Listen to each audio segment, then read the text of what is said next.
ഇടതുപക്ഷ ജനാധിപത്യ മുന്നണിയുടെ കൺവീനർ സ്ഥാനം നിലവിൽ CPM ആണ് വഹിക്കുന്നത്. പ്രതിപക്ഷ നേതൃസ്ഥാനം CPM ആണ് വഹിക്കുന്നത്. വലിയ പാർട്ടിയുമുള്ള മുന്നിൽ സ്വാഭാവികമായിട്ട് അവർക്ക് അതിനുള്ള അവകാശമുണ്ട്.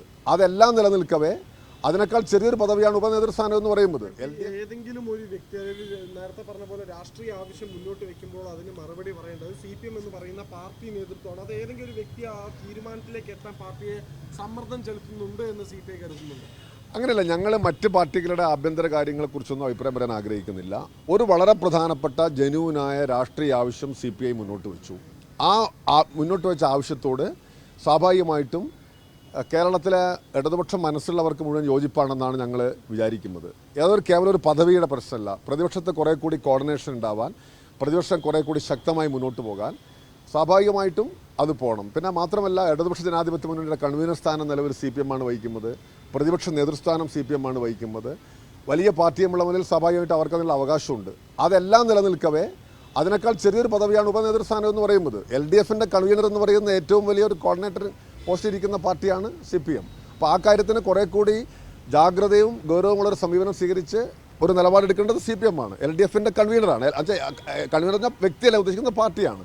സർ, ഈ വിഷയങ്ങളെല്ലാം ഇന്ന് 2 ദിവസത്തെ CPIയുടെ ദേശീയ യോഗങ്ങളിൽ ചർച്ചയായോ? അല്ല, CPIയുടെ ദേശീയ യോഗങ്ങളിൽ പിന്നെ ചർച്ച ചെയ്യപ്പെടുന്ന ധാരാളം പ്രശ്നങ്ങളുണ്ട്. കാരണം ഞങ്ങൾ രാഷ്ട്രീയമായും സംഘടനാപരമായും ചർച്ച ചെയ്യേണ്ട ഒരുപാട് കാര്യങ്ങളുണ്ട്. ഈ കാര്യം മാത്രം ചർച്ച ചെയ്യാൻ വേണ്ടിയല്ല യോഗം വിളിക്കുമ്പോൾ സ്വാഭാവികമായിട്ടും ഓരോ സംസ്ഥാനത്തെയും രാഷ്ട്രീയ സാഹചര്യങ്ങൾ വരുമ്പോൾ ഇപ്പോൾ കേരളത്തിൽ നടക്കുന്ന ഒരു രാഷ്ട്രീയ ചർച്ചയുള്ളതിൽ അതും സ്വാഭാവികമായിട്ടും ചർച്ച ചെയ്യും. ഒരു കാര്യം, കടുംപിടുത്തം പിടിച്ചാൽ CPM കടുംപിടുത്തം പിടിച്ചാൽ CPI വിട്ടുവീഴ്ചയ്ക്ക് ഒരുങ്ങുമോ?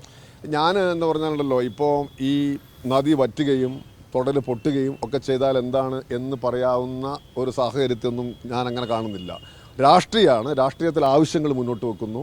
ആ ആവശ്യത്തിന് ഞങ്ങളുടേതായ ന്യായീകരണങ്ങളുണ്ട്. അതുമായിട്ട് മുന്നോട്ട് പോകും. അതുകൊണ്ട് ഒരുപാട് ഈ കാര്യങ്ങളിൽ ഇങ്ങനെ രാവിലെ മുതൽ വൈകുന്നേരം വരെ ഇത് ആലോചിച്ച് ഉറക്കം കളയാനൊന്നുമില്ല. ഇത്തരം കാര്യങ്ങളിൽ ഒരു പൊളിറ്റിക്കൽ പൊസിഷനാണ്, ഒരു പാർട്ടിയുടെ ഒരു നിലപാടിൻ്റെ പ്രശ്നമാണ്. അത് ഞങ്ങൾ കൂട്ടായി എടുത്തതാണ്. അതുകൊണ്ട് ഞാൻ ആവർത്തിച്ച് പറയുന്നു, ഏതെങ്കിലും വ്യക്തികളുടെ ഒരു ഈഗോയുടെയോ അല്ലെങ്കിൽ അവരുടെ വാശിയുടെയോ ദുരഭിമാനത്തിൻ്റെയോ ഒന്നും പ്രശ്നമല്ല. ഒരു പാർട്ടി എടുത്തിരിക്കുമ്പോൾ തീരുമാനമാണ്. അതാണ് ഞങ്ങൾ മുന്നോട്ട് കൊണ്ടുപോകുന്നത്. പറഞ്ഞ പോലെ വ്യക്തിയല്ല, പക്ഷേ പ്രതിപക്ഷത്തിന്റെ ഒന്നടങ്കമുള്ള ആളാണല്ലോ പ്രതിപക്ഷ നേതാവ് എന്ന് പറയുന്നത്. അദ്ദേഹം തന്നെ ആ പൊസിഷൻ കണക്കൂട്ടിയാൽ മതി. ആ പൊസിഷനിൽ ഇരുന്നുകൊണ്ട് തന്നെയാണ് അദ്ദേഹം പറഞ്ഞത് ഇത്തരം വിഷയങ്ങളിലേക്ക്.